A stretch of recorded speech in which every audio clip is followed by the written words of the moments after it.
ces camps ont produit beaucoup d'effets négatifs, on est tous d'accord là-dessus. Il y a quand même bien dans le film un mot que je ne peux pas laisser passer, surtout ici avec là, quand on dit que c'était des camps de concentration. Les mots ont un sens, voilà, que les gens restent à leur place. Merci beaucoup. Oui, moi je suis très ému par rapport à ma collègue, et ce que j'ai beaucoup apprécié dans votre film, c'est ce message que vous envoyez aux filles, parce qu'aujourd'hui nos filles de nos collèges sont toujours sous l'assignation, et cette volonté de sortir de l'assignation sociale, moi je trouve que c'est magnifique, et moi je voulais vous dire toute l'émotion que ce film peut faire, et tout ce message que vous envoyez. On parle aujourd'hui de femmes de combat.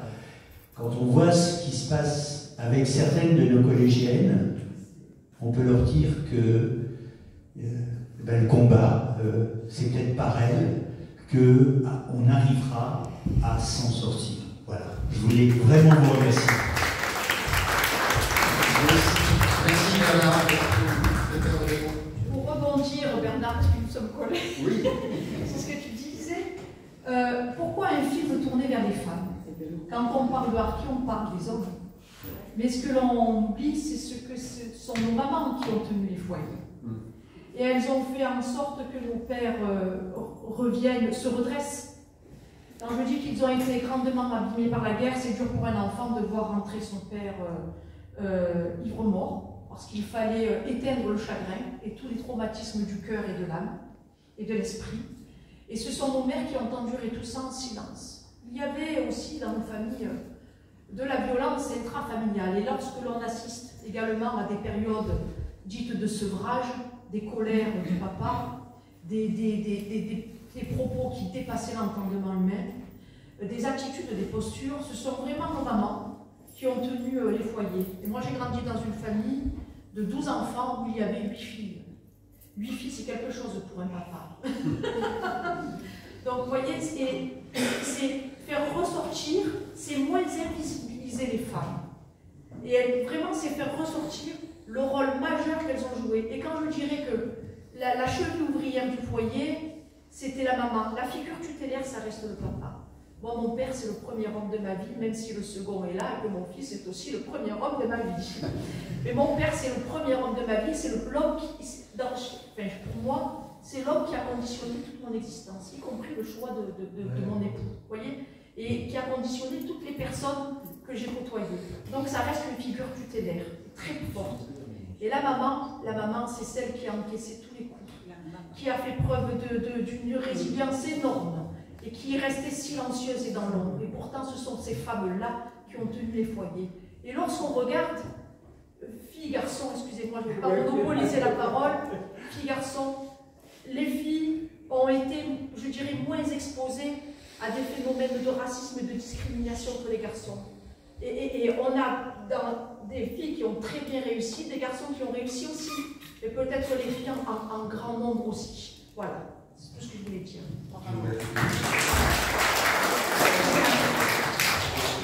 Par rapport, juste rajouter une toute petite anecdote par rapport aux mamans, là, dans le film, il y a seulement la maman d'Aline qui nous dit quelques mots. Mais lors d'une projection à Amiens avec Agir, il y avait 4 mères, 4 mamas dans le public. Et elles ont eu 4 femmes de soldats, 4 femmes de harki qui s'étaient unies, elles se sont déplacées, elles sont sorties des quartiers pour venir. Et en fait, il s'est passé quelque chose, c'était incroyable. Elles se sont effondrées parce que ce qu'elles ont entendu, c'est ce qu'elles ont vécu. Et en fait, elles n'ont jamais parlé, ces femmes. Mais elles n'ont jamais parlé. On leur a jamais demandé. Et moi, c'est ça aussi qui fait que je fais ce travail, c'est que, en fait, il y a tellement de femmes à qui on n'a jamais posé des questions. Et ces femmes n'ont jamais raconté ce qui s'est passé dans leur foyer et toutes les difficultés qu'il y a. C'est pour ça que c'était important, c'est ce que tu dis aussi, Amina, on compose, quoi, on compose. Et il y a des mots qui sont dits, qui sont durs, mais ce sont des réalités. Et ces mères, ce jour-là, elles ont vraiment... alors toi, tu n'étais pas présente, mais les autres jeunes femmes étaient présentes. Et elles ont remercié leur fille symbolique, en fait, d'avoir raconté raconter vraiment ce qui se passait. D'avoir parlé pour elle. Merci.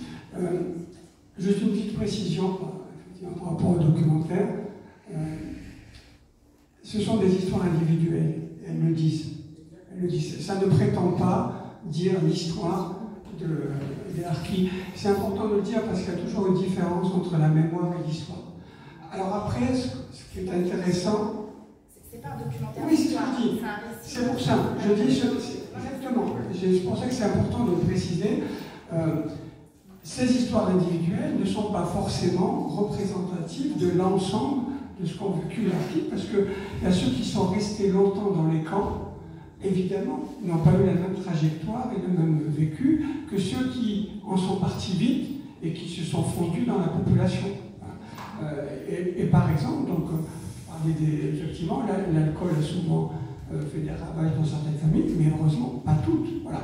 Après, ce qu'on peut repérer d'historique qui traverse un peu tous ces témoignages, il y en a plusieurs, mais moi j'en retiens un, c'est le silence. C'est-à-dire que pendant très longtemps, là pour le coup, 98%, presque toutes les familles n'ont pas parlé de cette histoire. Et le silence est traumatisant. C'est Boris Cyrulnik, que vous connaissez, qu'on avait invité à un de nos colloques, dit quand on dit l'horreur, ça traumatise, mais quand on ne la dit pas, ça traumatise aussi. Parce que les parents ont eu le choix entre soit je raconte ce que j'ai vécu, mais ça va traumatiser les enfants, et ça va aussi réveiller chez moi des choses douloureuses, donc je me tais, mais en ne disant rien, et ben, le silence traumatise parce que les enfants se disent mais alors, d'où je viens, pourquoi mon père est là, qu'est-ce qu'il a fait, voilà.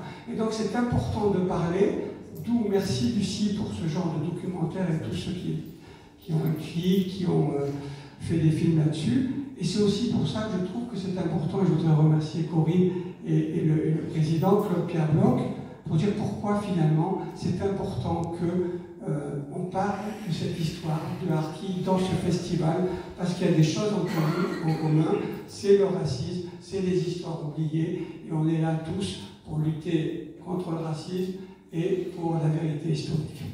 Alors,